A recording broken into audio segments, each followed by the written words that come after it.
नमस्कार दोस्तों, स्वागत है आप सभी का यूपी ट्रिपल एससी से लोअर 2019 मेंस रिवाइज्ड आंसर की को लेकर के यहाँ पर बात करेंगे। और आप लोग जानते हैं कि अभी यूपी ट्रिपल एससी आयोग का घेराव किया गया था, जिसमें विभिन्न भर्तियों से संबंधित कैंडिडेट्स वहाँ पे पहुँचे हुए थे। चाहे लेखपाल नोटिफिकेशन की बात कर लें, जूनियर असिस्टेंट की बात कर लें, इसके अलावा तकनीकी संवर्ग की बात कर लें या फिर लोअर की बात कर लें, इसी तरह से फॉरेस्ट गार्ड और अन्य भर्तियों को लेकर के भी अभ्यर्थी पिकअप भवन पहुंच गए थे।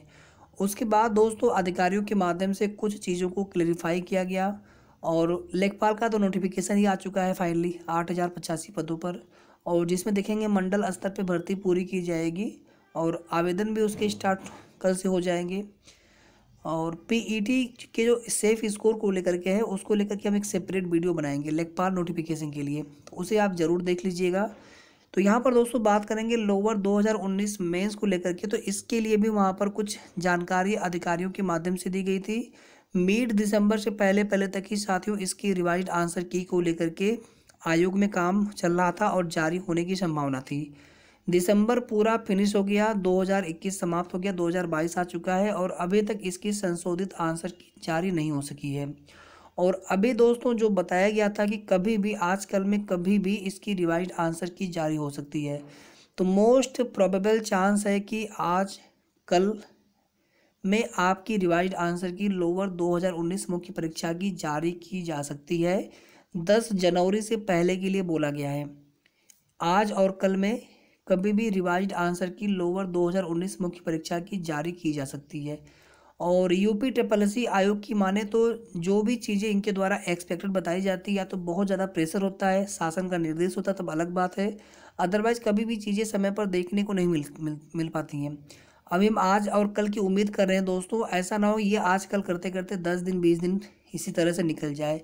रिजल्ट को लेकर के भी उन्होंने यही कहा कि रिजल्ट या तो हम इसी जनवरी के एंड तक जारी कर देंगे या फिर मिड फरवरी से पहले पहले फरवरी के महीने में भी रिजल्ट जारी किया जा सकता है, या तो जनवरी में ही हम रिजल्ट जारी कर सकते हैं। तो अभी देखिए बहुत कुछ फरवरी में देखेंगे आप, एग्ज़ाम भी होने हैं, एएनएम भर्ती है, लेखपाल के लिए भी देखेंगे बहुत जल्द जो आगे की प्रक्रिया है स्टार्ट हो सकती है। लेकिन अभी लग रहा है मुझे कि चुनाव के बाद ही लेखपाल की जो परीक्षा है करवाई जा सकती है। तो लोअर 2019 मेंस के लिए दोस्तों जो भी अभी तक की एक्सपेक्टेड कट ऑफ सब लोग बता रहे हैं उससे कम कट ऑफ जाने की उम्मीद है। उसके पीछे का रीज़न हम आपको समझाने का प्रयास कर रहे हैं कि अभी दोस्तों जितने भी आप देखेंगे ज़्यादा करके कैंडिडेट्स ने जो भी अपने नंबर ऑफ क्वेश्चंस या मार्क्स कितने आपके आ रहे हैं आफ्टर नेगेटिव मार्किंग को निकालने के बाद, तो कहीं ना कहीं वहाँ पर उसमें या तो नेगेटिव मार्किंग को सही से कैलकुलेट नहीं किया गया या फिर उसको माइनस नहीं किया गया सही से, या अगर जेन्युइन अगर सर्वे नहीं हो पाता है तो कहीं ना कहीं वो डेटा आधा अधूरा या फिर गलत होता है। तो जितने भी लोग 290 से 300 के बीच में हैं जनरल कैटेगरी में, अलग अलग पोस्ट के हिसाब से 290 से लेकर के 300 के बीच में, या बहुत अगर ज़्यादा अगर जाएगा तो 305 तक वेरी कर सकता है। हालांकि मुझे लग रहा है 290 से 300 के बीच में अगर आप हैं तो आप सेफ हैं। ओबीसी में अगर आप हैं तो 285 से लेकर के 295 तक, ये हो गया आपका 290 से लेकर के 300 तक जनरल के लिए। यहाँ पर हो गया 285 से लेकर के 295 तक ओबीसी में, और 275 से लेकर के 285 तक एससी में। और अगर आप 260 के आसपास या प्लस हैं तो एसटी में, ठीक है। फीमेल अगर आप हैं तो आप कम से कम 280 के आसपास मान के चलिए, 270 280 270 से 280 तक, ठीक है। ये डिपेंड करेगा कितने यहाँ पर फीमेल कैंडिडेट्स हैं उसमें, उस पर डिपेंड करता है। तो इसलिए फीमेल की एग्जैक्ट कट ऑफ या उसकी एक्सपेक्ट कट ऑफ भी थोड़ी सी बताने में दिक्कत होती है। तो मेरे हिसाब से यही फाइनल कट ऑफ आपकी हो सकती है। रिवाइज्ड आंसर की में अगर देखा जाए तो मेरे हिसाब से कम दोनों पेपर में मिलाकर के कम से कम 2 से 3 कॉमन अंक मिलने चाहिए। पेपर 1 में 1 कॉमन अंक बिल्कुल 100%, 2 कॉमन अंक की संभावना बन रही है। पेपर 2 में भी 1 कॉमन अंक की, ये मैं मिनिमम बता रहा हूँ। अगर यहाँ पर आयोग अगर उन प्रश्नों की आपत्ति को सही मानता है, ऑब्जेक्शन को सही मानता है, तो कम से कम 2 से 3 कॉमन अंक देने चाहिए। तो यूपी ट्रिपल एस सी में लोअर 2019 मेंस का जो रिवाइज्ड आंसर की है बहुत पहले की तैयार है। रिजल्ट इनके लिए बहुत छोटा सा काम है, बहुत छोटी सी भर्ती है। अगर देखा जाए तो कितने लोगों ने एग्ज़ाम दिया था, जितने मेंस के लिए वहाँ पे क्वालिफाइड किए गए थे उससे भी कुछ संख्या कम लोगों ने ही एग्ज़ाम दिया था।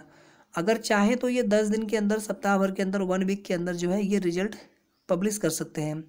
अब ये इनके ऊपर डिपेंड करेगा। बाकी हम लोग थोड़ा सा और प्रयास करेंगे, संघर्ष करेंगे, कोशिश करेंगे कि जितनी जल्दी हो सके ये भर्ती आप कंप्लीट करो, क्योंकि नई भर्ती भी आनी है पीईटी के बाद, लोअर मेंस के, लोअर पीसीएस की, जिसमें सीधे अब मुख्य परीक्षा का ही आयोजन करवाया जाएगा वहाँ पे।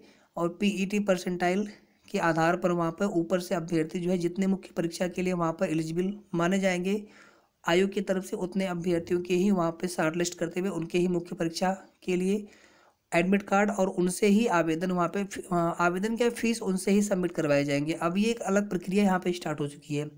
पहले सब लोग 25 रुपये फीस दीजिए, उसके बाद जो है फिर 175 कुछ वहाँ पे है, कुछ है वहाँ पे, ठीक है, आप देख लीजिएगा कितनी फीस फिर वहाँ पे पेड करनी होगी, जिसके एडमिट कार्ड वहाँ पे आएंगे।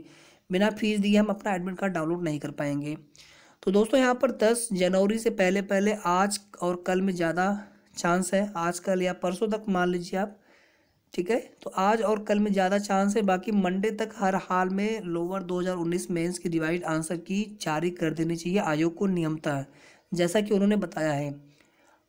रिजल्ट जो है आपका, अगर ये 10 जनवरी से पहले रिवाइज आंसर की आ जाती है तो इसका रिजल्ट भी जो है जनवरी के एंड तक पब्लिश हो जाना चाहिए। इसके बाद दोस्तों नेक्स्ट वीडियो में हम लोग लेखपाल भर्ती के लिए कितना से पीईटी स्कोर हो सकता है उसको लेकर के बात करेंगे। तो आप जो भी कैंडिडेट्स लेखपाल भर्ती के लिए फॉर्म भरने वाले हैं तो आप वो वीडियो जरूर देख लीजिएगा, और वीडियो को प्लीज़ लाइक करके आप लोग शेयर भी जरूर कर दिया करें। और साथ में जिन साथियों ने अभी तक चैनल को सब्सक्राइब न किया हो तो सब्सक्राइब भी जरूर कर लें। Thank you so much, thanks for watching.